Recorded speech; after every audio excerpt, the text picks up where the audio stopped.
있는 그러한 국가들의 대관식을 우리가 가끔 볼 때가 있습니다. 흔한 일은 아니지만 그러나 아주 큰 그러한 행사, 잔치이지요.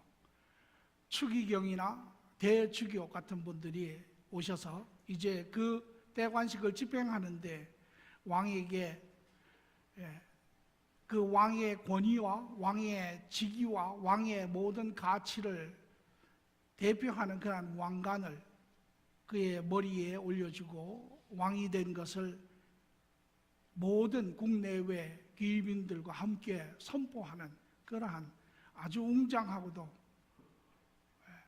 그러한 최상의 그러한 행사로 표현이 됩니다. 그러나 이와 다르게 아주 초라한, 우리의 상상을 넘어선 한 초라한 대관식이 있었습니다. 그 대관식은 바로 이 땅의 예수 그리스도의 대관식입니다. 오늘 저는 여러분과 더불어 예수님의 대관식을 우리가 같이 생생히 보는 그러한 시간, 또 그 안에 그 대관식을 통하여 하나님이 우리에게 무슨 메시지를 보내시는지 같이 은혜의 시간을 나누고자 합니다. 말씀은 마태복음 3장 11절에서 17절의 말씀 한 절씩 봉독하도록 하겠습니다. 나는 너희로 회개하기 위하여 물로 세례를 베풀거니와 내 뒤에 오시는 이는 나보다 능력이 많으시니 나는 그의 신을 들기도 감당하지 못하겠노라. 그는 성령과 불로 너에게 세례를 베풀 것이요 손에 키를 들고 자기 다장마당을 정하게 하사 알곡은 모아 곳간에 드리고 죽쟁이는 꺼지지 않는 불에 태우시리라. 이때에 예수께서 갈릴리로부터 요단강에 이르러 요한에게 세례를 받으려 하시니 요한이 말려 이르되 내가 당신에게서 세례를 받아야 할 터인데 당신이 내게로 오시나이까. 예수께서 대답하여 이르시되 이제 허락하라. 우리가 이와 같이 하여 모든 의를 이루는 것이 합당하니라 하시니 이에 요한이 허락하는지라. 예수께서 세례를 받으시고 곧 물에서 올라오시되 하늘이 열리고 하나님의 성령이 비둘기같이 내려 자기 위에 임하심을 보시더니 하늘로부터 소리가 있어 말씀하시되 이는 내 사랑하는 아들이요 내 기뻐하는 자라 하시니라. 아멘. 오늘 우리가 읽은 이 본문의 말씀 내용, 역사적인 배경을 우리가 잠시 추가를 하면 예수님 첫 30년에 있었던 이야기입니다. 많은 이야기가 나와 있지는 않습니다. 또 많은 사람들이 예수님이 첫 30년간 무엇을 하셨을까? 왜 30년 동안 자기가 누구인지도 아시며 자기가 왜 오셨는지도 아시며 그런데 왜 30년을 기다리셨을까? 첫 13년 이스라엘은 13살이 되면 성인식을 합니다. 그래서 첫 13년은 자라는 그러한 시기라 이해가 되지만 나머지 13세에서 30세까지는 왜 아무 일도 하지 아니하셨을까? 그때의 삶은 갈릴리에서 요셉의 아들로서 목수의 삶을 살았습니다. 왜 그러셨을까? 이때 하나님은 어떠한 계획을 가지고 계셨을까? 이 질문을 메꾸는 사람이 세례 요한입니다. 예수님의 첫 30년의 시간을 그냥 무작정 기다리는 것이 아니라 하나님의 계획 가운데 하나님의 뜻 가운데 사역을 하는 사람이 있는데 그 사람이 세례 요한이지요. 세례 요한, 내 사역은 아주 중요합니다.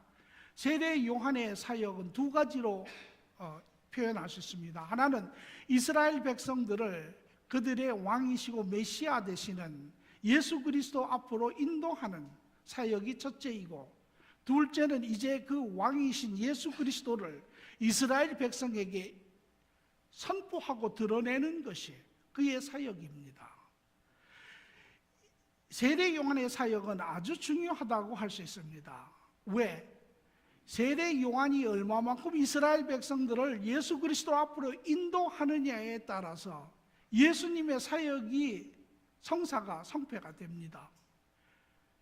예수 그리스도의 사역, 이스라엘의 사역이 얼마만큼 성공적으로 이루어지느냐에 따라서 인류의 구속 사역이 얼마만큼 잘 이루어지느냐라고도 볼 수 있습니다. 그렇기 때문에 예수님의 첫 30년의 시간, 이 동안에 세례 요한이 사역을 하는 것은 아주 중요한 이야기입니다.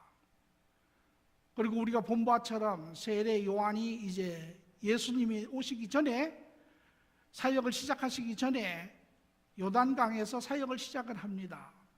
그리고 광야에 외치는 자가 되어서 이스라엘 백성들에게 회개하라, 천국이 가까이 왔느니라, 그리고 그에 합당한 물세례, 회심한 자들에게 주시는 의식의 물세례를 주었습니다. 이제 오늘 우리가 두 번째로 시간이 되어서 예수님께서 세례 요한에게 오시는 장면, 다시 말하면 세례 요한이 이제 예수 그리스도를 이스라엘 백성들에게 선포해야 하는 대관식의 장면이 오늘 우리가 보고 있는 내용의 말씀입니다. 예수님이 세례 요한에게 오고 세례 요한이 예수 그리스도를 물세례로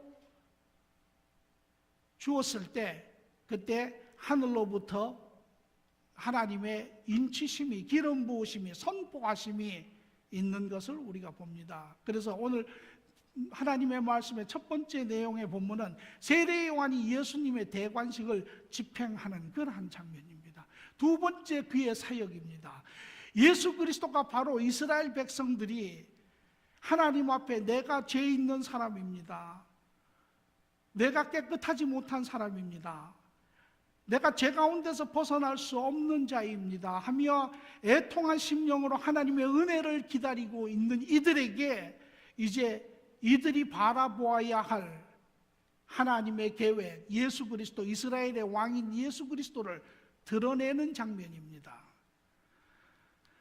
요한복음 1장 33절의 말씀을 보니까 나도 그를 알지 못하였으나 나를 보내어 물로 세례를 베풀라 하신 그이가 나에게 말씀하시되 성령이 내려서 누구 위에든지 머무는 것을 보거든 그가 곧 성령으로 세례를 베푸는 이인 줄을 알라 하셨기에, 세례 요한은 예수 그리스도와 사촌지간입니다. 같이 자랐습니다. 그리고 간접적으로 자기 어머니를 통해서 예수 그리스도가 하나님의 아들인 메시아인 줄을 알았습니다. 그러나 직접적으로는 몰랐습니다. 그가 그의 사역을 준비하는 가운데 하나님으로부터 계시가 오는데 이제 하나님이 그렇게 이야기하시죠. 네가 너의 사역을 시작하면, 요단강에서 너희가 이스라엘 백성들에게 물세례를 주기 시작하면 그때 누군가가 너에게 오는데 그의 머리 위에 성령이 비둘기처럼 임하는 자, 그가 바로 메시아니라, 그렇게 이야기를 하죠. 그래서 하나님이 선지자 세례 요한을 예수님의 대관식의 집행자로, 집행인으로 정하시고 있는 것을 봅니다. 너는 준비하라, 이스라엘 백성을 준비하고 이제 너의 마지막 사역으로 예수 그리스도의 대관식의 집행인으로 준비하라 라고 하는 하나님의 계획을 우리가 볼 수가 있습니다.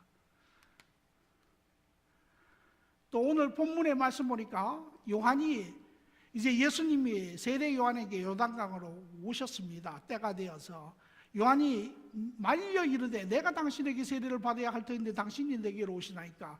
예수께서 대답하여 이르시되 허락하라, 우리가 이와 같이 하여 모든 의를 이루는 것이 합당하니라 하시니 이에 요한이 허락하시는지라.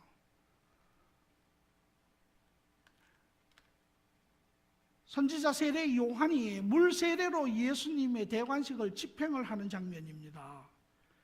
이 대관식, 추기경도 아니고 그와 상하하는 그런 높은 사람도 아닌 세례 요한, 광야에 낙타의 옷을 입고 사는 나시린,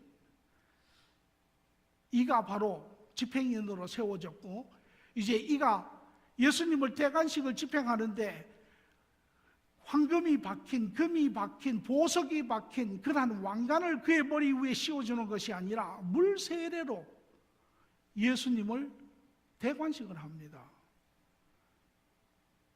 이에 세례 요한이 처음에는 깜짝 놀라죠. 왜? 아니 어찌 나에게 오십니까?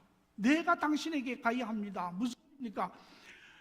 물 세례는 내가 죄가 있음을 고백하는 그러한 의식이 물 세례입니다.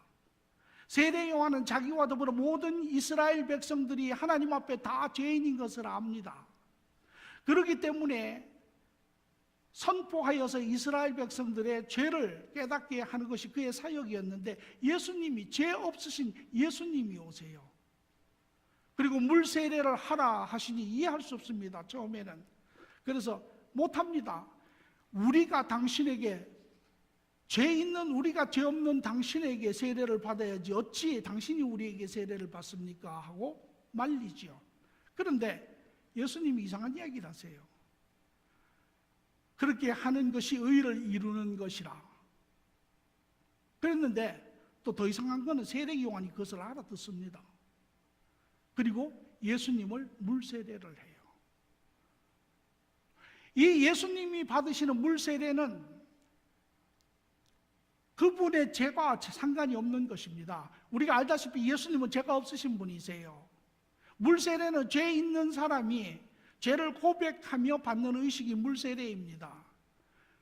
그러면 이 물세례는 예수님이 죄하고는 상관이 없는 부분입니다. 그럼에도 불구하고 세례 요한이 무엇을 이해하였기에, 또 예수님이 무슨 의미로 이야기를 하셨기에, 또 하나님이 이 세례 요한에게 이야기한 것처럼 물세례를 주라라고 이야기하신 그 의도가 무엇이냐라는 것입니다. 예수님은 틀림없이 하나님의 아들로 죄 없으신 분입니다. 물세례가 필요하지 않은 분이십니다. 그럼에도 불구하고 그가 물세례를 받는 것이 의를 이루는 것이라 라고 이야기를 하죠. 그 의가 무엇입니까? 그 의는 이런 것입니다. 세례 요한이 이미 이스라엘 백성들에게 첫 번째 사역으로 선포하였고, 그들이 다 죄 가운데 죄를 인정했습니다. 그리고 하나님 앞에 애통해하는 심령으로, 하나님 우리를 이 죄에서 구원하여 주시기를 원합니다 라고 이야기를 합니다.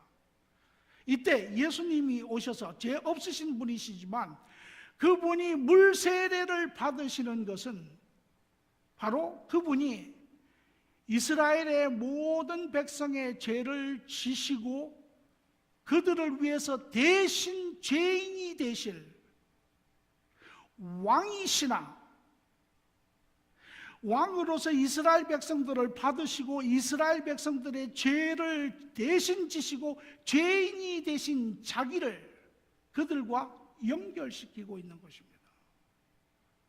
내가 바로 죄는 없지만 그러나 너희가 가지고 있는 그 죄를 내가 대신 담당하여 내가 너희를 위하여 죄인이 되리라. 죄인이 되시는 왕이라는 이야기입니다. 이것이 바로 예수 그리스도께서 물세례를 받으시는 이유입니다. 그분은 왕이시죠.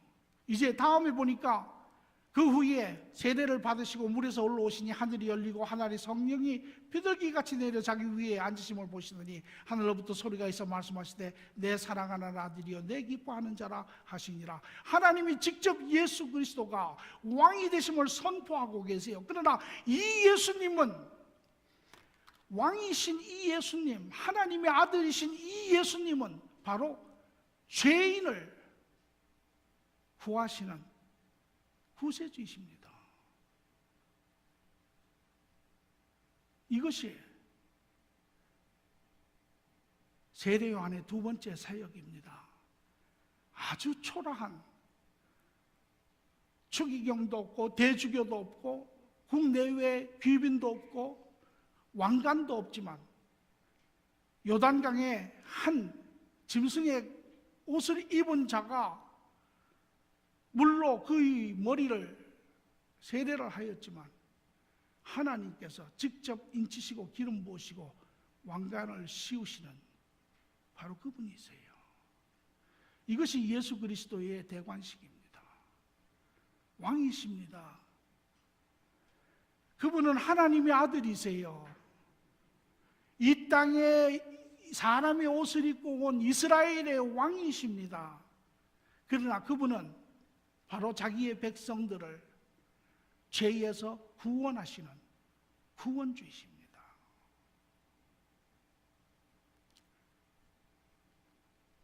여기에 세례 요한은 하나를 더 이야기를 본문에서 하는 것을 봅니다.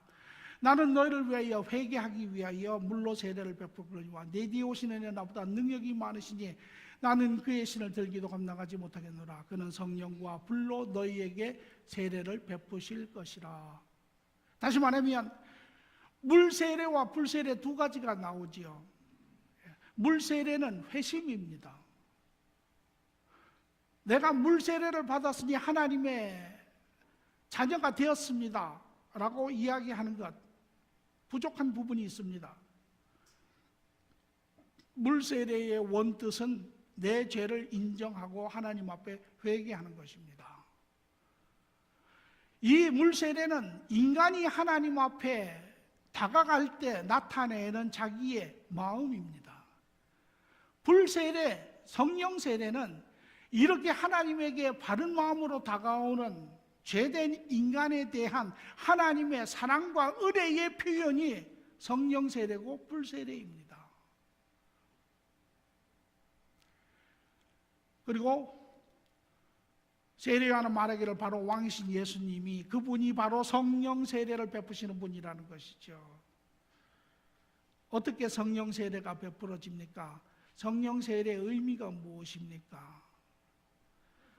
성령세례의 의미를 우리가 잠시 보면 성령세례의 의미는 로마서 8장 1절에서 2절의 말씀을 보니까 이제 그리스도 예수 안에 있는 자에게는 결코 정죄함이 없나니 이는 그리스도 예수 안에 있는 생명의 성령의 법이 죄와 사망의 법에서 너희를 해방시켰느니라. 다시 말하면 예수님 하나님의 아들이신 죄 없는 그분이 이스라엘과 인류의 모든 죄, 과거, 현재, 미래의 모든 죄를 지시고 돌아가셨습니다. 십자가에서. 그리고 죄의 문제를 다 해결하셨습니다. 다 지불하셨습니다. 그리고 인간인 우리, 자격 없는 우리, 그러나 그분의 사랑으로, 그분의 은혜로 그 죄사함을 우리에게 다 주셨어요. 그리고 그 선물을 우리에게 받으라고 믿음으로, 이 믿음으로 선물을 받는 자에게는 이제 하나님의 성령이 우리에게 임하신다라는 것입니다. 그러면 그 성령의 뜻은 오늘 로마서 8장 1절에 2절에 보니까 성령 세례의 첫 번째는 죄사함의 증거입니다. 성령이 우리에게 임하셨다라고 하는 것은 우리의 모든 죄가 사하여졌다라는 것입니다. 그러므로 그리스도 안에 있는 자에게는 정죄함이 없나니 이는 생명의 성령의 법이 죄와 사망의 법에서 너희를 해방하였음이니라. 예수 그리스도의 십자가의 죽으심이 현실화되었다는 것입니다. 여러분 한 분 한 분의 죄사함이 예수 그리스도와 연합됨으로 인하여 그분의 죽으심으로, 여러분을 대신하여 죽으심으로 여러분의 죄가 다 사하여졌다는 것입니다. 이것이 성령 세례의 첫 번째 증거이지요. 또한 에베소서 2장 18절에 19절의 말씀을 보니까 이는 그로 말미암아 우리들 둘이 한 성령 안에서 아버지께로 나아감을 얻게 하려 하심이라. 그러므로 이제부터 너희는 외인도 아니요 나그네도 아니요 오직 성도들과 동일한 시민이요 하나님의 권속이다. 성령 안에, 성령이 너희 안에 임하시면 이제 성령으로 인하여 하나님 앞에 나아갈 수 있는 관계가 회복이 되었다는 것입니다. 여러분 안에 성령이 임하시면 물 세례는 우리 안에 심령을 하나님 앞에 쪼개놓는 것이라면 이제 성령 세례는 하나님이 우리를 타치하심으로 인하여 이제 우리의 죄가 씻겨진 것을 증명하고 그 안에 하나님과 관계가 회복된 것을 증명하는 것입니다. 좀 더 구체적으로 보면 창세기 1장 26절에 하나님이 이르시되 우리 형상을 따라 우리의 모양대로 사람을 만들고 그를 바다의 물고기와 하늘의 새와 가축과 온 땅에 기는 모든 것을 다스리게 하자 하시며, 하나님이 인간을 지으셨을 때 인간을 로봇으로 지으시지 아니하고 하나님과 똑같은 형상, 하나님의 복제, 하나님의 카피, 듀플리케이션이라고 이야기하는 것이 가장 옳지요. 하나님과 똑같은 하나님의 자녀로 우리를 만드셨다는 것입니다. 온전한 인격체로. 그때는 우리가 영의 개체로 하나님과 교제하며 영의 오감이 열려서 하나님의 음성을 듣고 하나님의 말씀을 우리가 보고 하나님과 교통하는 그러한 관계에 있었습니다. 그러나 이사야 59장 2절의 말씀을 보면 오직 너의 죄악이 너희와 너희 하나님의 사이를 갈라놓고 너희 죄가 그의 얼굴을 가리어 너희에게서 듣지 않으시게 함이니라. 그러나 인간의 조상인 아담이 죄를 지은 후에 또 아담의 모든 죄 가운데 태어난 인류의 후손들, 여러분과 저까지 포함해서 우리가 죄 가운데 태어나고 그 죄로 말미암아 하나님과 관계가 분리가 되었습니다. 더 이상 하나님을 알지 못합니다. 하나님의 음성을 듣지 않습니다. 그때부터 인간은 하나님을 잃어버리고 자기의 뜻대로 자기의 생각대로 살기 시작했지요. 그러나 하나님은 우리를 포기하지 아니하시고 사랑하시기 때문에 이제 우리를 다시 관계를 회복할 죄사함의 계획을 가지고 계시는데, 요한복음 3장 5절에 7절에 예수께서 대답하여 진실로 진실로 내게 이르노니 사람이 물과 성령으로 나지 아니하면 하나님 나라에 들어갈 수 없느니라. 육으로 난 것은 육이요 영으로 난 것은 영이니 내가 내게 거듭나야 하겠다고 하는 말을 놀랍게 여기지 말라. 이제 우리의 속사람이 살아있으나 죽은 것과 같이 하나님과 관계가 죄로 인해 끊어진 우리에게 이제 이 관계를 다시 회복하시기를 하나님은 원하세요. 그것을 가르쳐 거듭나야 한다. 육이 거듭나는 것이 아니라 영이, 속사람이 다시 살아나야 한다라는 것입니다. 어떻게? 물 세례와 성령 세례로 인하여. 그러므로 물 세례는 성령 세례의 근원이죠. 물 세례가 없이는 성령 세례가 일어나지 않습니다. 우리가 죄인인 것을 깨닫고 그것을 고백할 때 비로소 예수 그리스도로 말미암아 성령이 우리 안에 임하시지요. 그래서 로마서 8장 9절에 10절에 보니까 만일 너희 속에 하나님의 영이 계시면 너희가 육신에 있지 아니하고 영에 있나니 누구든지 그리스도의 영이 없으면 성령입니다. 그리스도의 사람이 아니라 또 그리스도께서 너희 안에 계시면 몸은 죄로 말미암아 죽은 것이다. 너희의 영은 의로 말미암아 살아있는 것이니라. 성령이 우리 안에 들어오면 이제 다시 하나님과 관계가 회복이 되고 그 성령 안에서 우리가 하나님 앞에 나아가는 자가 된다라는 것입니다. 그러므로 성령이 여러분 안에 거하시면 여러분은 하나님과 관계가 회복이 된 자로 하나님 앞에 담대하게 나가는 그러한 자들입니다. 또 에베소서 1장 13절 14절의 말씀을 보니까 여러분도 그리스도 안에서 진리의 말씀 곧 여러분을 구원하는 복음을 듣고서 그리스도를 믿었으므로 약속하신 성령의 날인을 받았습니다. 이 성령은 하나님의 소유인 우리가 완전히 구원받을 때까지 우리의 상속의 담보시며 우리로 하여금 하나님의 영광을 찬미하게 하십니다.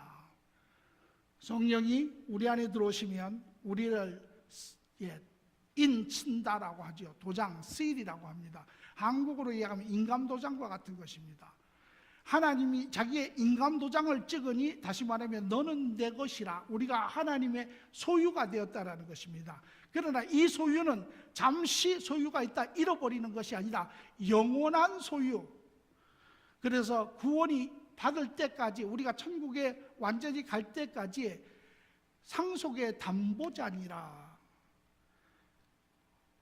다시 말하면 성령 세례는 하나님의 나라 천국의 영원한 기업의 증거입니다. 우리가 가끔 그런 이야기를 듣습니다. 구원을 얻고 우리가 계속 죄를 지으면 구원을 잃어버리지 않겠습니까? 구원은 잃어버리지 않습니다. 하나님이 한번 여러분을 구원하시고 하나님이 너는 나의 소유로 하면 그것은 영원한 것입니다. 그 소유가 무엇입니까? 로마서 8장 17절을 보니까 자녀이면 또한 상속자, 곧 하나님의 상속자요 그리스도와 함께한 상속자니라. 자녀가 되면, 신분이 회복이 되면 하나님의 상속자가 됩니다. 무엇을 받는 상속자입니까? 마태복음 25장 34절을 보니까 그때의 임금이 오른편에 있는 자들에게 이르시되 내 아버지께 복받은 자들이여 나와 창세로부터 너희를 위하여 예비된 나라를 상속받으라. 영원한 천국을 상속받는 자들입니다. 우리의 구원은 영원한 구원입니다. 잠시 있다가 나의 잘못으로 잃어버리는 그런 구원이 아닙니다. 여러분 가운데 혹 내 죄로 인하여 구원을 잃어버리지 않을까 하는 것은, 그것은 여러분을 보시는 것입니다. 여러분의 관점으로 보시는 것이에요. 우리의 관점으로 나를 보면 우리는 넘어질 수밖에 없죠. 자신을 잘 압니다. 그러나 여러분, 구원은요, 여러분이 잘 마음을 열고 보시면 구원은 우리하고는 아주 관계가 사실은 없습니다. 구원은 내가 무엇을 하느냐가 아닙니다. 예수님께서 십자가에서 나를 위하여 무엇을 하셨느냐가 구원이죠. 우리가 한 것은 아무것도 없습니다. 그러나 예수님께서 우리 모든 사람의 죄, 현재, 과거, 미래의 모든 죄값을 그분이 스스로 지불하심으로 인하여 우리의 죄값을 다 지불하신 것입니다. 그분이 십자가에서 지불하신 것이에요. 그리고 우리는 그것을 선물로 받은 자들입니다. 만약에 여러분이 여러분의 잘못으로 부족함으로 인하여 구원을 잃어버린다고 생각을 하시면 그것은 무슨 소리냐면 예수 그리스도의 십자가의 죽음이 불완전하다라는 것입니다. 완전하지 못하다라는 것이에요. 이것이 은혜 중에 또 은혜죠. 그분이 이루신 것입니다. 나를 위하여 영원토록. 그래서 내가 비록 넘어진다 할지라도 그것이 내가 한 것이 아니고 그분이 이루셨기 때문에 구원을 잃어버리지 않는 것이죠. 그러면 우리가 구원을 얻었으니 우리가 죄를 지어도 괜찮겠다라고 이야기합니까? 그렇지 않습니다. 왜? 하나님과 바른 구원의 관계가 이루어지고 회복의 관계가 이루어진 자들은 그런 마음을 갖지 않습니다.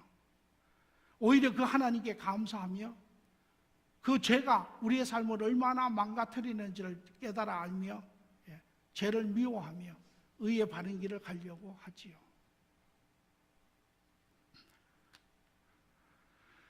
이것이 세례 요한이 예수 그리스도를 대관식에서 베풀고 있는 그러한 아주 초라한 모습입니다. 그러나 이분이 바로 이 초라한 대관식이지만 이 대관식의 바른 의미는 그분이 하나님의 아들이요, 그분이 이스라엘이 기다리던 왕이요, 이분이 바로 긍휼하시고 은혜로우신 분이라 모든 인류의 죄를 사시기를 원하시는 구세주이십니다. 이것이 오늘 이 본문의 말씀을 통하여 세례 요한이 우리에게 이야기하고자 하는 이야기죠. 그러므로 이것이 여러분과 저의 고백이 될 줄 믿습니다. 예수님은 완전하신 하나님이며 이스라엘의 왕이시며 죄인을 구원하시기를 기뻐하시는 구원자이십니다.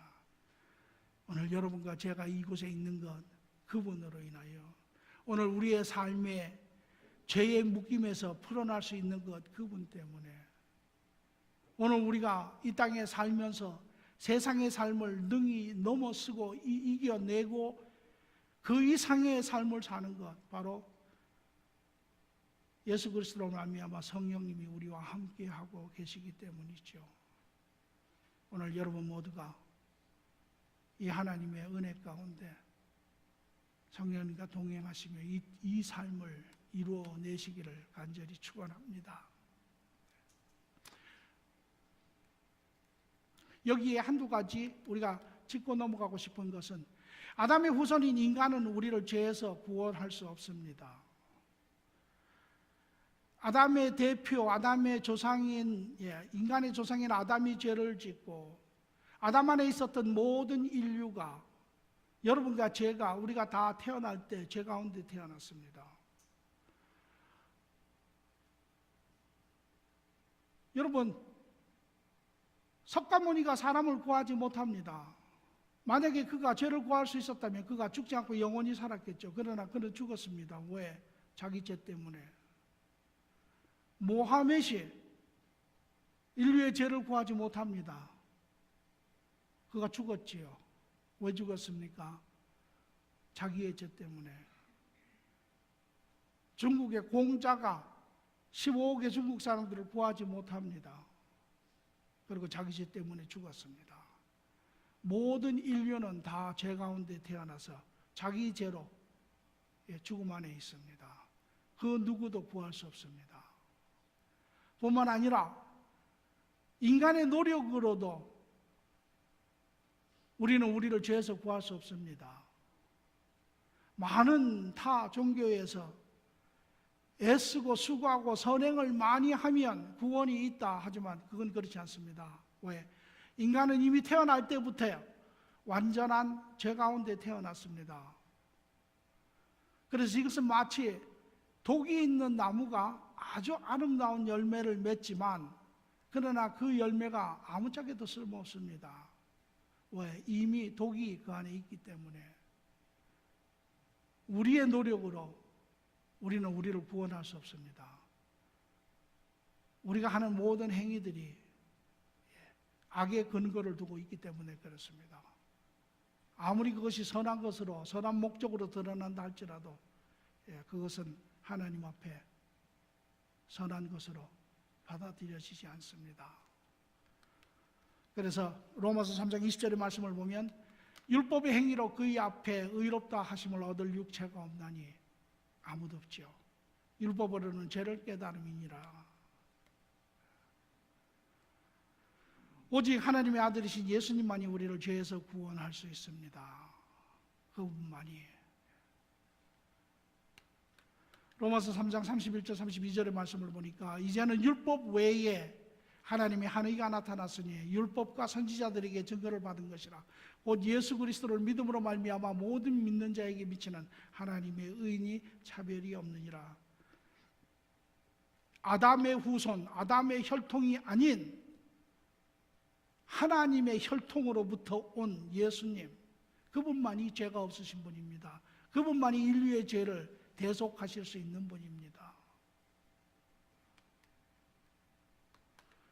요한복음 14장 6절에 말하기를 예수가 이르시되 내가 곧 길이요 진리요 생명이니 나를 맘지 아니하고는 아버지께로 올 자가 없느니라. 그분만이 하나님 앞으로 갈 수 있는 길이지요.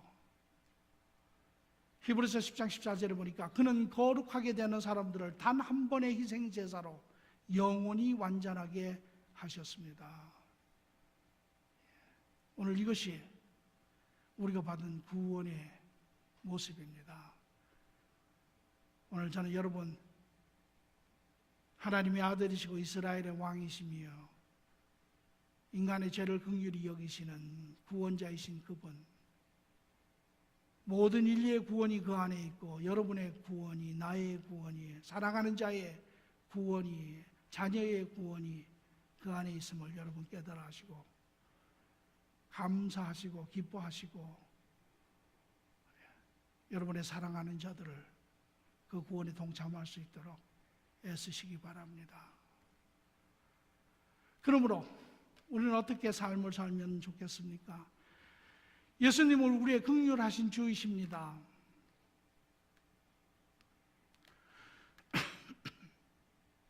오늘 여러분과 저 여전히 과정에 있는 자들입니다. 이제 하나님의 자녀로 많은 것들을, 새로운 것들을, 보지 못하였던 것들을 우리는 깨달아 진리 가운데로 들어가고 있는 자들입니다. 그럼에도 불구하고 여전히 완전하지 못합니다. 우리의 죄성을 여전히 가지고 있고 때로는 본의 아니게, 때로는 알면서도 우리가 넘어지는 때가 많지요. 우리가 이 죄를 지으면 원치 아니하지만 이 죄는 우리에게 엄청난, 우리가 이제까지 이해하지 못하였던 보지 못하였던 그러한 엄청난 파괴력을 가지고 있습니다. 우리가 죄를 지으면 우리는 더 이상 하나님과 깊은 교제를 할 수 없습니다.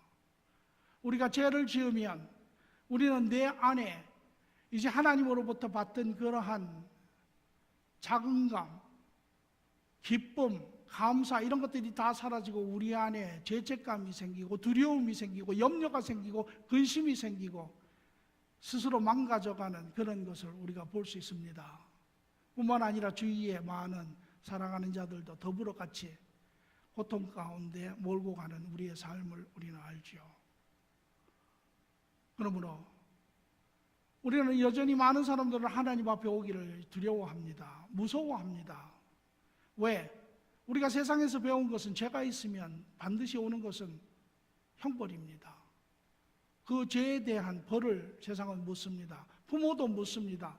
학교에서도 묻습니다. 사회에서도 묻습니다. 그것이 우리가 살고 있는 사회의 길입니다. 그러나 여러분의 하나님은 이미 여러분의 모든 죄를 알고 계세요. 그럼에도 불구하고 우리가 이 땅에 사는 삶이 얼마나 힘든지 잘 아세요. 여러분을 책망하는,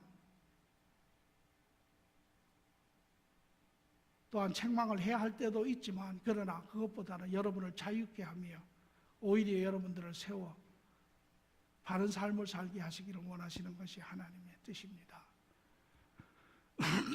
여러분의 죄를, 여러분의 실수를, 여러분의 넘어짐을 하나님 앞에 고백하시고 그 안에 오히려 참으로 기쁜 마음, 관계를 회복하시는 그러한 삶들이 되기를 간절히 축원합니다.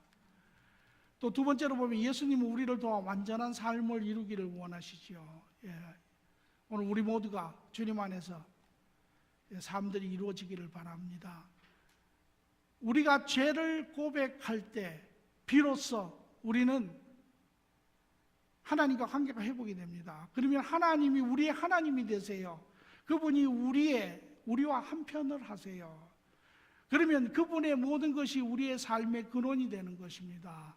그것이 기쁨이고 감사고 능력이고 평강이고 새로움이고 충만함이고 이 모든 것이 그분으로 인하여 우리에게 채워지는 것입니다. 하나님이 우리의 하나님이 될 때 비로소 하나님이 주시는 지혜로 우리는 이 세상에 또 이루어가는, 생겨가는, 발생하는 이러한 모든 삶의 환경들을 우리는 바로 볼 수 있습니다. 우리는 하나님이 우리에게 능력을 주실 때 비로소 우리는 세상에 있는 악함을 피하지 아니하고 도망가지 아니하고 무서워하지 아니하고 오히려 담대함으로 바라보며 대할 수 있습니다. 하나님이 주시는 능력을 우리가 받을 때 우리는 비로소 그러한 불의와 무정과 악함을 우리는 이겨 바른 의의 열매를 맺는 그러한 자들이 될 수 있습니다. 오늘 이것이 하나님이신 아들이신 그분이 이 땅에 오셔서 우리의 죄를 사해 주시는 그 분이 되시고 그로 말미암아 여러분과 제가 이 땅에서 온전한 자녀의 거룩한 삶을 살 수 있는 그러한 자녀들이 되는 것입니다. 한즉 그분과 깊은 교제 가운데 거하시고 그분을 신뢰하시고 그분의 채우심으로 충만케 되셔서 이 세상 안에 우리가 살지만 그러나 바른 삶, 하늘에 속한 자의 삶, 의의 삶,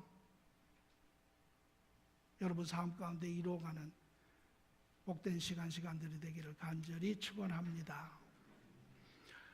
좋으신 주님 감사합니다.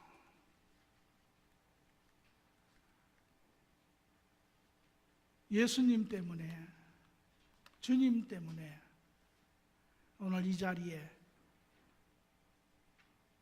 우리의 삶을 인정하며 우리의 죄를 인정하며 우리의 부족함과 연약함을 인정하며